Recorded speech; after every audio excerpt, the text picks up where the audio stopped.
name is Anne, and quite a few of you have been watching the videos, first the ones that we did for Advent, and now the ones that we're starting for Lent. So before we have our story for today, let's just review the liturgical color wheel. So the church calendar starts in December, and it starts with Advent. And you might remember it takes 4 Sundays to get ready for Christmas. So we have a purple season of Advent, and then we have the white season of Christmas. And then on January 6th, we have the Feast of the Epiphany. That is when the wise men made it to Bethlehem to see Jesus. They were not there the night he was born because they had to travel so far on their camels. So that is the Feast of the Epiphanies, and these are the Sundays after the Epiphany. And then we start another purple season, and this is the season of Lent. Last Sunday we had the story about the mystery of Easter, how the sad and serious color of purple can turn into the joyful color of Easter. So there are 6 Sundays in Advent. Now someone said to me, well, wait a minute, Anne, you said there were 6, but if we count them, 1, 2, 3, 4, 5, what's this? It is a Sunday of Lent, but it's a very special Sunday because it's the day that Jesus rode into Jerusalem for the last time. Well, he usually walked. This time he rides on a donkey for the last time, and it's called Palm Sunday, and we'll talk about that later.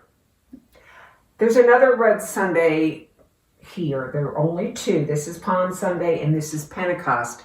And Pentecost is when the Holy Spirit is sent down for us to be our guide and advocate sent by God. And we're hoping so much that on Pentecost we will be back at St. Peter's out in the outside chapel. What a celebration that will be. So let's go back. Today's the 2nd Sunday of Lent. And for all the rest of the Sundays, we are going to talk about the faces of Easter, and these will all be stories about Jesus, and his face will be on the plaques that we have. So our first one shows the birth of Jesus. Now we all pretty much know that story, when he was born in Bethlehem in the manger. In the beginning, the baby was born.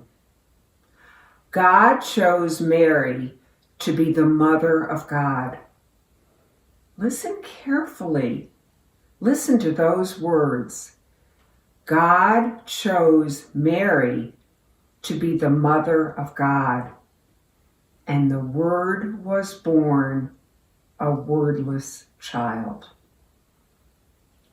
When the baby looked up into the face of the mother Mary, he already saw the cross. And when baby Jesus looked into the face of Father Joseph, he saw the cross there too. The mother Mary and Father Joseph held the baby close. They kept the baby warm. They gave the baby everything the baby needed to grow, and he began to grow.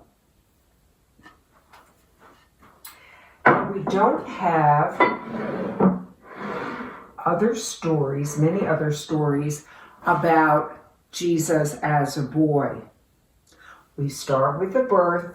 We have in the Gospel of Matthew a story about Jesus when he was 12 years old. And then we don't have any other stories about him until he was grown up. So the baby grew and became a boy, and when he was about 12 years old, he went with his mother Mary and father Joseph and lots of other people and cousins and relatives and friends from their village in Nazareth to the great city of Jerusalem to keep one of the high holy days. And when this celebration was over, and it was a long celebration, they had spent the night there, but they had to walk so far.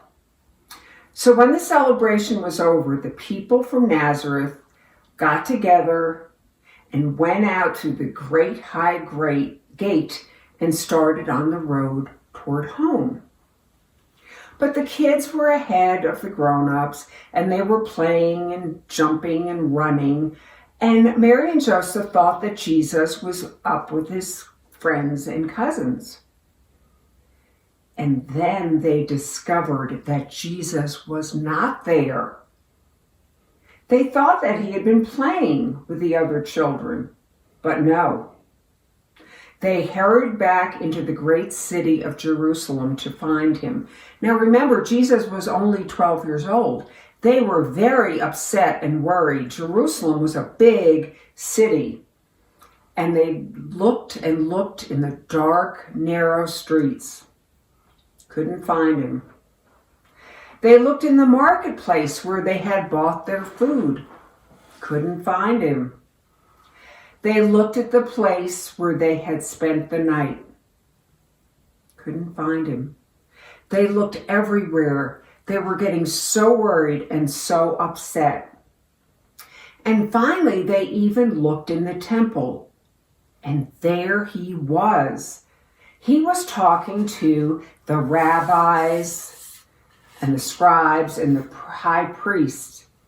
And when he spoke, they listened because he knew so much. And when they spoke, he listened because he wanted to learn more. Mary and Joseph asked Jesus the question all parents ask their children, the question you can never answer. Why did you do this? We were so worried. And Jesus said something very strange. He said, "Didn't you know I would be in my Father's house?" Mary and Joseph did not understand. Their house was in Nazareth, where Joseph's carpenter shop was. They did not understand, but they did not forget.